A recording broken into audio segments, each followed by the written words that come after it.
తెలంగాణ రాష్ట్ర కాంగ్రెస్ పార్టీ కార్యవర్గ సమావేశానికి అధ్యక్షత వహించిన మిత్రులు పిసిసి అధ్యక్షులు మహేష్ కుమార్ గౌడ్ గారు, ఈ కార్యక్రమానికి ముఖ్య అతిథులుగా విచ్చేసిన ఏఐసిసి ఇన్ఛార్జ్ మీనాక్షి నటరాజన్ గారు, ఏఐసిసి సెక్రటరీ విష్ణునాథన్ గారు, ఉప ముఖ్యమంత్రి వర్యులు మిత్రులు బట్టి విక్రమార్క గారు, సహచార మంత్రివర్గ సభ్యులు, మాజీ పిసిసి అధ్యక్షులు, ఉపాధ్యక్షులు, ప్రధాన కార్యదర్శులు, ఫ్రంటల్ ఆర్గనైజేషన్ నాయకులు, డిసిసి అధ్యక్షులు, రాష్ట్ర కార్యవర్గం అంతా ఈ సమావేశాన్ని ఏర్పాటు చేసి నూతన రాష్ట్ర కార్యవర్గంలో బాధ్యతలు స్వీకరించిన ఉపాధ్యక్షులు, ప్రధాన కార్యదర్శులు అందరికీ మనస్ఫూర్తిగా అభినందనలు తెలియజేస్తున్నాం.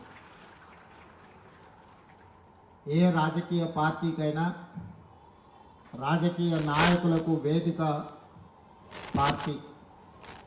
గ్రామ స్థాయి నుంచి మండల స్థాయి, మండల స్థాయి నుంచి జిల్లా స్థాయి, జిల్లా స్థాయి నుంచి రాష్ట్ర స్థాయి, రాష్ట్ర స్థాయి నుంచి జాతీయ స్థాయికి ఎదగడానికి ఈ వేదికలే మనకు ఉపయోగపడతాయి. అందుకే ఈరోజు ప్రభుత్వంలో బాధ్యత కంటే పార్టీ బాధ్యతలకు అత్యంత ప్రాధాన్యం కాంగ్రెస్ పార్టీ మొదటి నుంచి ఇస్తుంది. ఈరోజు మీ అందరినీ ఈరోజు కాంగ్రెస్ పార్టీ అధికారంలో ఉన్న సందర్భంలో వేలాది మంది పదవులకు పోటీ పడ్డారు. ప్రధాన కార్యదర్శులు కావచ్చు, ఉపాధ్యక్షులు కావచ్చు, వివిధ హోదాలలో బాధ్యతలు స్వీకరించడానికి ఈరోజు వేలాది మంది పోటీ పడిన అందులో నుంచి మీకు పార్టీ ఏఐసిసి అధ్యక్షులు మల్లికార్జున్ ఖర్గే గారు, లోక్సభ అపోజిషన్ లీడర్ రాహుల్ గాంధీ గారు మీ అందరికీ అవకాశం ఇచ్చిండ్రు అని అంటే తెలంగాణ రాష్ట్రంలో కాంగ్రెస్ పార్టీని ముందుకు నడిపించడంలో, ప్రభుత్వం అమలు చేసే సంక్షేమ పథకాలను ప్రజలకు చేరవేయడంలో మీరు సారథులుగా ఉంటారు, పార్టీకి మంచి పేరు తీసుకొస్తారు అని చెప్పి ఏఐసిసి భావించడం వల్లనే ఇవాళ మీ అందరికీ అవకాశాలు వచ్చినాయి. ఈరోజు ఈ వేదిక మీద ఉన్న మేము ఎవరమైనా ఆ పక్క నుంచి ఆది శ్రీనివాస్ గారి నుంచి మొదలు పెడితే కాంగ్రెస్ పార్టీ కార్యకర్తగా, జిల్లా పార్టీ అధ్యక్షుడిగా, ఈరోజు ఎమ్మెల్యేగా, విప్పుగా వారి బాధ్యతలు చేపట్టారు. ఇక్కడున్న శ్రీహరి గారు జడ్పీటీసీగా కార్యకర్త స్థాయి నుంచి జడ్పీటీసీ నుంచి జిల్లా పార్టీ అధ్యక్షుడు, జిల్లా పార్టీ అధ్యక్షుడి నుంచి శాసనసభ్యుడి నుంచి ఈరోజు మంత్రిగా బాధ్యతలు చేపట్టి ఈరోజు ఈ వేదిక మీద కూర్చున్నారు. బట్టి విక్రమార్క గారు ఎన్ఎస్యుఐ నుంచి సిఎల్పి లీడర్గా, వర్కింగ్ ప్రెసిడెంట్గా, ఈరోజు ఉప ముఖ్యమంత్రిగా వారు ఈరోజు బాధ్యతలు చేపట్టారు. ఈ పక్కన మహేష్ కుమార్ గౌడ్ గారు ఎన్ఎస్యుఐ రాష్ట్ర అధ్యక్షుడి నుంచి మొదలు పెడితే కార్యనిర్వాహక అధ్యక్షుడు, శాసన మండలి సభ్యుడు, ఈరోజు పిసిసి ప్రెసిడెంట్గా వారు ఈరోజు బాధ్యతలు నిర్వహిస్తున్నారు. ఆ పక్కన సంపత్ కుమార్ గారు ఎన్ఎస్యుఐ యూత్ కాంగ్రెస్ నుంచి ఎమ్మెల్యేగా, అదేవిధంగా ఏఐసిసి సెక్రటరీగా ఈరోజు వారు బాధ్యతలు. ఆ పక్కన పెద్దలు షబ్బీర్ అలీ గారు ఒకప్పుడు అసెంబ్లీలో యూత్ కాంగ్రెస్ నాయకుడిగా సుధీర్ కుమార్ గారి నేతృత్వంలో ఆనాడు నిరసన కార్యక్రమంలో శాసనసభలోకి దూసుకెళ్ళి స్పీకర్ వరకు చేరుకుంటే ఆ రోజు 30 రోజులు యూత్ కాంగ్రెస్ ఉపాధ్యక్షుడిగా జైలుకి వెళ్ళి ఆ 33-34 ఏళ్ల వయసులోని ఎమ్మెల్యేగా, మంత్రిగా షబ్బీర్ అలీ గారు ఇవాళ ఇక్కడ మీ ముందు అన్నాడు అంటే పార్టీలో బాధ్యత నిర్వహిస్తే తప్పకుండా అవకాశాలు వస్తాయి. ఇంకా చాలామంది ఉన్నారు. వంశీకృష్ణ గారు ఈరోజు జిల్లా పార్టీ అధ్యక్షుడే ఎమ్మెల్యేగా అయినారు. అక్కడ నాయన్ రాజేందర్ రెడ్డి జిల్లా పార్టీ అధ్యక్షుడే ఎమ్మెల్యేగా ఉన్నారు. అదేవిధంగా ఇక్కడ చాలామంది, శంకర్ నాయక్ గారు జిల్లా పార్టీ అధ్యక్షుడు ఉండి ఈరోజు ఎమ్మెల్సీగా వారు బాధ్యత ఉన్నారు. సికింద్రాబాద్ జిల్లా పార్టీ అధ్యక్షుడు అనిల్ కుమార్ యాదవ్ ఈరోజు రాజ్యసభ సభ్యుడుగా ఈరోజు ఉన్నారు. రాజ్ ఠాకూర్ ఈరోజు పెద్దపల్లి జిల్లా అధ్యక్షుడుగా, శాసనసభ్యుడిగా ఉన్నారు. ఇట్లా చాలామంది వేదికల ఎదురుగా డాక్టర్ కవంపల్లి సత్యనారాయణ గారు జిల్లా పార్టీ అధ్యక్షుడు, శాసనసభ్యుడు అయిన అడ్లూరి లక్ష్మణ్ కుమార్ గారు మరి ఎక్కడ ఉన్నారో వారు ఎమ్మెల్యేగా జిల్లా పార్టీ అధ్యక్షుడిగానే ఈరోజు మంత్రిగా బాధ్యతలు చేపట్టారు. చాలామంది ఈరోజు కాంగ్రెస్ పార్టీలో గతంలో ఏ విధంగా ఉన్నా, నేను 2018లో వర్కింగ్ ప్రెసిడెంట్గా, 2019లో పార్లమెంట్ సభ్యుడిగా, 2021లో పిసిసి అధ్యక్షుడిగా, 2023లో తెలంగాణ రాష్ట్ర 2వ ముఖ్యమంత్రిగా బాధ్యత చేపట్టిన అంటే కాంగ్రెస్ పార్టీ బాధ్యత నుంచే నాకు ఈ ఎదుగుదల, ఈ ప్రమోషన్ వచ్చింది.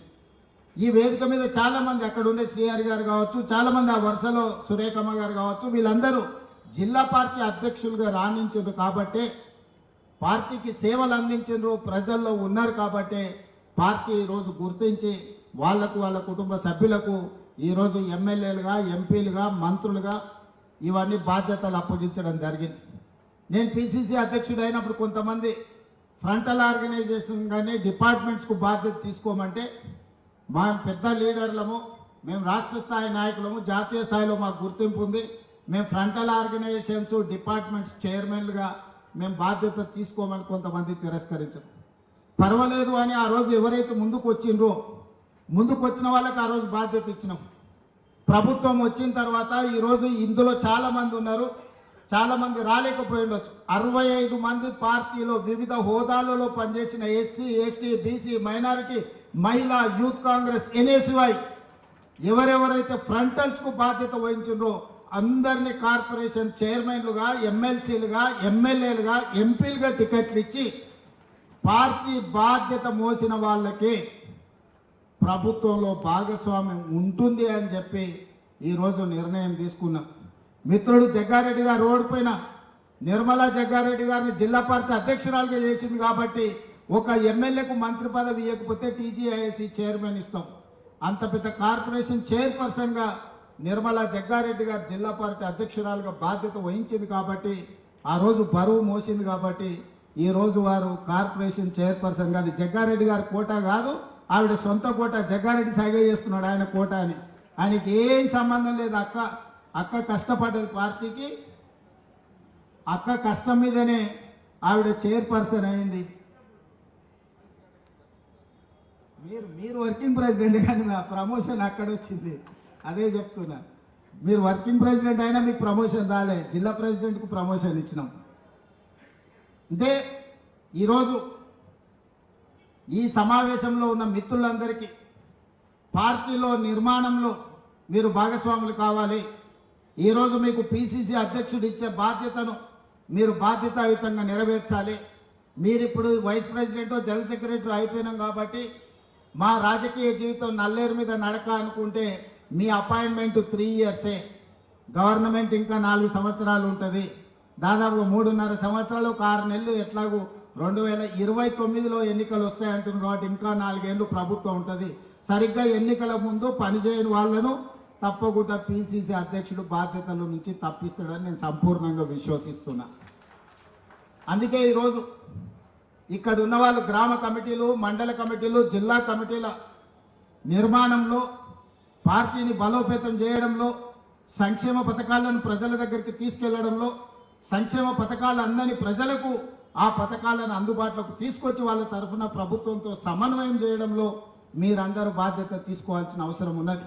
ఇవాళ రాబోయే స్థానిక సంస్థలలో నాయకుల ఎన్నికలు అయిపోయిన ఎమ్మెల్యేలు, ఎమ్మెల్సీలు, ఇప్పుడు కార్యకర్తల ఎన్నికలు రాబోతున్నాయి. కార్యకర్తల ఎన్నికల్లో ఎవరైతే కష్టపడతారో, కార్యకర్తలను కష్టపడి ఎవరైతే గెలిపించుకుంటారో వాళ్ళు తిరిగి నాయకులుగా రాష్ట్ర స్థాయికి ఎదుగుతారు. అందుకే ఈరోజు పార్టీ నిర్మాణంలో భాగస్వాములు కావాలి. స్థానిక సంస్థల ఎన్నికల్లో పార్టీ కార్యకర్తలను గెలిపించుకోవాలి. అప్పుడే పార్టీ బలోపేతం అవుతుంది. పార్టీ బలోపేతం అయితే రెండవసారి కాంగ్రెస్ పార్టీ తిరిగి అధికారంలోకి వస్తుంది. రెండవసారి అధికారంలోకి రావడం మీ చేతుల్లోనే ఉంది. ఇవాళ ఈ వేదిక మీద నుంచి నేను ఒక్క మాట చెప్పదలుచుకున్న మిత్రులందరికీ, 94 నుంచి 2004 వరకు 2 సార్లు తెలుగుదేశం పార్టీ ఆనాడు అధికారంలో ఉన్నది. 2004 నుంచి 2014 వరకు ఆనాడు కాంగ్రెస్ పార్టీ 2 సార్లు అధికారంలో ఉన్నది. 2014 నుంచి 2023 వరకు టీఆర్ఎస్ 2 సార్లు అధికారంలో ఉన్నది. 2023 నుంచి 2033 వరకు 10 సంవత్సరాలు కాంగ్రెస్ పార్టీ తప్పకుండా అధికారంలో ఉంటుంది. ఈరోజు ఎవరెవరైతే పార్టీ కోసం పనిచేస్తారో ఈ 10 సంవత్సరాలలో మిమ్మల్ని కాపాడుకున్న బాధ్యత పార్టీ తీసుకుంటుంది. మీనాక్షి నటరాజన్ గారు తీసుకుంటారు ఈరోజు పార్టీకి. ఆ తర్వాత తరం మీరు తెచ్చుకోవాలి. నేను 10 ఏళ్ళ అధికారాన్ని నడిపించే వరకు నేను బాధ్యత తీసుకుంటా. ఆ తర్వాత అధికారంలోకి తీసుకొచ్చి నడిపించాల్సిన బాధ్యత మీరందరూ తీసుకోవాలి. ఈరోజు మిత్రులారా, పార్టీ నిర్మాణంలో కీలక భాగస్వామ్యం తీసుకోండి. పార్టీని నిర్మించడంలో ముందు ఉండండి. ఇవాళ కాంగ్రెస్ పార్టీ జాతీయ స్థాయిలో సంక్షేమ పథకాలు కావచ్చు, ఆడబిడ్డలకు ఉచిత ప్రయాణం కావచ్చు, లేకపోతే ఆడబిడ్డలకు రుణమాఫన 0% వడ్డీ కావచ్చు. ఈరోజు నిరుద్యోగ యువకులకు సంబంధించి దేశంలోనే మొదటి సంవత్సరంలో 60,000 ప్రభుత్వ ఉద్యోగాలు ఇచ్చిన రాష్ట్రం ఏదైనా ఉంది అని అంటే అది తెలంగాణ రాష్ట్రం. మన కాంగ్రెస్ పార్టీ అధికారంలోకి వచ్చిన తర్వాతనే సాధ్యమైంది. 10 సంవత్సరాలు వాళ్ళు ఉద్యోగాలు ఇవ్వలే. ఆనాడు నోటిఫికేషన్లు ఇస్తే పరీక్షలు లేవు, పరీక్షలు పెట్టే ప్రశ్నపత్రాలు జిరాక్స్ సెంటర్లలో పల్లి బఠానీలు అమ్ముకునే పరిస్థితి. పబ్లిక్ సర్వీస్ కమిషన్ అంటే అదొక దళార్ల అడ్డగా మార్చింది. కానీ మనం వచ్చిన తర్వాత వీటన్నిటిని ప్రక్షాళన చేసి 60,000 ప్రభుత్వ ఉద్యోగాలు ఇవ్వడం జరిగింది. అదేవిధంగా విద్యకు సంబంధించి టీచర్ల బదిలీలు 10 ఏళ్ళు చేయలే, 16 సంవత్సరాలు ప్రమోషన్లు ఇవ్వలే. మనం అధికారంలోకి వచ్చిన ఎంబడే 35,000 మంది టీచర్లను బదిలీ చేసినాం, 22,000 మంది టీచర్లకు ప్రమోషన్లు ఇచ్చినాం, 11,000 మంది టీచర్లను నూతన నియామకాలు చేపట్టి విద్య మీద ఫోకస్ పెట్టి పేదవాడికి విద్యను అందించాలి, ఈ దేశ భవిష్యత్తు తరగతి గదుల్లో ఉంది అని చెప్పి ఈరోజు కాంగ్రెస్ పార్టీ నిర్ణయం తీసుకున్నది. సంక్షేమానికి సంబంధించి కూడా కాస్మెటిక్ ఛార్జెస్ మనం వచ్చిన తర్వాత 200% పెంచిన విద్యార్థులకు, డైట్ ఛార్జెస్ 40% పెంచినాం. రైతు రుణమాఫీ గురించి, రైతు భరోసా గురించి భట్టి గారు చెప్పిండ్రు. ఒక్క మాటలో చెప్పాలంటే 18 నెలల్లో రైతులకు 1,04,000 కోట్ల రూపాయలు ఖర్చు పెట్టిన ప్రభుత్వం దేశంలోనే కాంగ్రెస్ పార్టీ, తెలంగాణ ప్రభుత్వం. ఇట్లా విద్యకు సంబంధించి ఇంటిగ్రేటెడ్ రెసిడెన్షియల్ స్కూల్స్ కావచ్చు, ఇంటిగ్రేటెడ్ స్కిల్స్ యూనివర్సిటీ కావచ్చు, ఇంటిగ్రేటెడ్ స్పోర్ట్స్ యూనివర్సిటీ కావచ్చు, ఇట్లా ప్రతి విషయంలో ఈరోజు కాంగ్రెస్ పార్టీ ఆదర్శంగా నిలబడి ముందుకు వెళ్తుంది. కులగణానికి సంబంధించి 100 సంవత్సరాల కళ ఎవరు కూడా ధైర్యం చేయలేదు. ఈనాడు socio economic education, employment, caste and political సర్వేను దేశంలోనే గొప్పగా నిర్వహించి లెక్కలు తేల్చి ఈరోజు మోడీ ప్రభుత్వానికి సవాలు విసిరినాం. ఇవాళ రాహుల్ గాంధీ గారు పార్లమెంట్లో తెలంగాణ మోడల్లో కులగణన చెయ్యాలని పోరాటం మొదలుపెట్టి మనం జంతర్ మంతర్లో ధర్నా చేస్తే కేంద్ర ప్రభుత్వం మెడలు వంచి ఈరోజు కేంద్ర ప్రభుత్వం ఇవాళ జనగణనలో కులగణన చేస్తామని చెప్పి కేంద్ర ప్రభుత్వం ముందుకు రావాల్సిన పరిస్థితి ఈరోజు మనం కల్పించినాం. అదేవిధంగా మాదిగ ఉపకులాల వర్గీకరణ మీకు తెలుసు. 30-35 సంవత్సరాల నుంచి పోరాటాలు చేస్తున్నారు వాళ్ళు. ఎంతోమంది అందులో ఎంతోమంది ఎన్నో త్యాగాలు చేశారు. అలాంటి సమస్యకు శాశ్వత పరిష్కారం చూపించి ఈరోజు ఎస్సీ ఉపకులాల వర్గీకరణను దేశానికి ఆదర్శంగా ఉండేటట్టు ఈరోజు తెలంగాణ ప్రభుత్వము నిర్వహించి ఈరోజు మనం ముందుకు వెళ్తున్నాం. అందుకే మిత్రులారా, విద్యార్థులు కావచ్చు, నిరుద్యోగ యువకులు కావచ్చు, రైతులు కావచ్చు, అదేవిధంగా మహిళలు కావచ్చు, ఈరోజు రాష్ట్రంలో పెట్టుబడులు కావచ్చు, రాష్ట్రాన్ని అభివృద్ధి పదం వైపు నడిపించే తెలంగాణ రైజింగ్ 2047 విజన్ డాక్యుమెంట్ కావచ్చు, ఈరోజు దేశానికే తెలంగాణ రాష్ట్రాన్ని ఆదర్శంగా నిలబెట్టాలని అహర్నిశలు మేము ప్రయత్నం చేస్తున్నాం. ప్రభుత్వం నడిపించే సమయంలో కొంత ప్రభుత్వ నిర్వహణలో మేము కొంత సమయం ఎక్కువ ఇచ్చి ఉండొచ్చు. అందుకే ఈరోజు మీ అందరి మీద బాధ్యత ఉన్నది, ముఖ్యంగా అధ్యక్షుడి మీద బాధ్యత ఉన్నది. పార్టీ నిర్వహణలో మీరందరూ క్రియాశీలక పాత్ర పోషించాలి. ఇవాళ గ్రామ స్థాయి నుంచి రాష్ట్ర స్థాయి వరకు పార్టీని నిర్మించాలి. ఈరోజు ఈ దేశానికే కాంగ్రెస్ పార్టీ, తెలంగాణ రాష్ట్రం ఆదర్శంగా ఉండాలి. ఈ బాధ్యత మీరందరూ నిర్వహిస్తారని నేను సంపూర్ణంగా విశ్వసిస్తున్నా. ఇక్కడ ఉన్న వాళ్ళందరికీ నా సూచన ఒక్కటే, ఇవాళ చాలామంది జిల్లా పార్టీ ప్రెసిడెంట్లు, రాష్ట్ర స్థాయిలో బాధ్యత వహించిన వాళ్ళు ఎమ్మెల్సీలు, మంత్రులు, ఎంపీలు అయింది. రేపు భవిష్యత్తులో కూడా పార్టీ పదవే కదా అని చిన్న చూపు చూడకండి. ఈ పార్టీ పదవే మిమ్మల్ని పెద్ద నాయకులుగా తీర్చిదిద్దుతుంది, గొప్ప అవకాశాలను అందిస్తుంది. పార్టీ పదవిని చిన్న చూపు చూసిన, పార్టీ ఇచ్చిన పదవిని నిర్లక్ష్యంతో నిర్వహించిన అది తీరని నష్టం మనకే తెచ్చిపెడుతుంది. మనం చేసే కష్టం మనం ఎదగడానికి ఉపయోగపడుతుంది. మనం చేసే పని 10 మందికి ప్రయోజనం చేకూరుతుంది. అందుకే ఈరోజు మీ పదవులు వచ్చిన వాళ్ళందరికీ వచ్చే ప్రభుత్వంలో 2029లో రెండోసారి ఏర్పడబోయే ప్రభుత్వంలో ఈరోజు పార్టీ పదవులు ఉన్న వాళ్ళకి చాలామందికి అవకాశాలు వస్తాయి. డీలిమిటేషన్ జరగబోతుంది, సీట్లు పెరగబోతున్నాయి, మహిళా రిజర్వేషన్లు రాబోతున్నాయి, మా ఆడబిడ్డల అవకాశాలు పెరగబోతున్నాయి, జమిలీ ఎలక్షన్లు కూడా తెస్తామని చెప్తున్నారు. ఇవన్నీ రాజకీయ అవకాశాలను పెంచుతాయి. మరి ఆ సమయానికి మీరు రెడీగా ఉండాలి. మీరు సమయం వచ్చినప్పుడు మీరు సిద్ధంగా లేకపోతే బట్టలు డ్రై క్లీన్లో ఉన్న ఇస్త్రీ బట్టలు తెచ్చుకుంటామని అటే పోయినంటే బీఫామ్ మీ దగ్గరికి రాదు. మీరు ప్రజల దగ్గర ఉండండి, ప్రజల సంక్షేమం కోసం పనిచేయండి, తెలంగాణ అభివృద్ధిలో భాగస్వాములు కాండి. తప్పకుండా ఈ పార్టీ ఈ ప్రభుత్వం ప్రజలకు మేలు చేస్తుంది. మీరందరూ కూడా మాతో నడవాలి. ఇంతకుముందు పిఎస్సిలో మహేష్ గౌడ్ గారు ఒక మాట చెప్పింది, ఈ 18 నెలల పరిపాలన ఒక గోల్డెన్ పీరియడ్ అని. ఈ గోల్డెన్ పీరియడ్ని ప్రజల దగ్గరికి తీసుకెళ్ళాలి. పనిలో మేము నిమగ్నమైనం. ప్రసార సాధనాలు మనకు కొన్ని సహకరిస్తే కొన్ని సహకరించవు.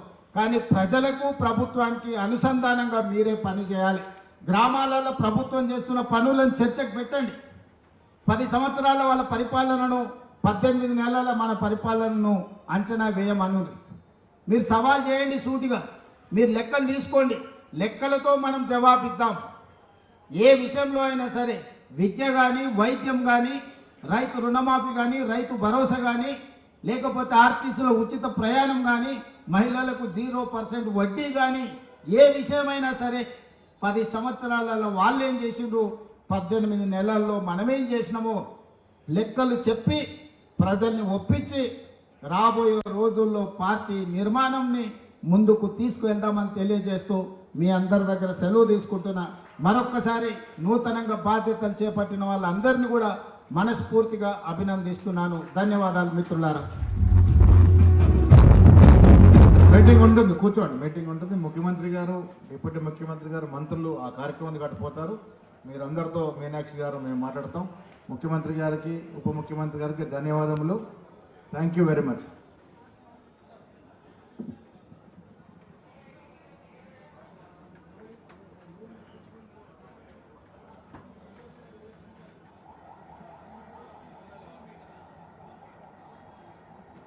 కూర్చోండి, దయచేసి కూర్చోండి.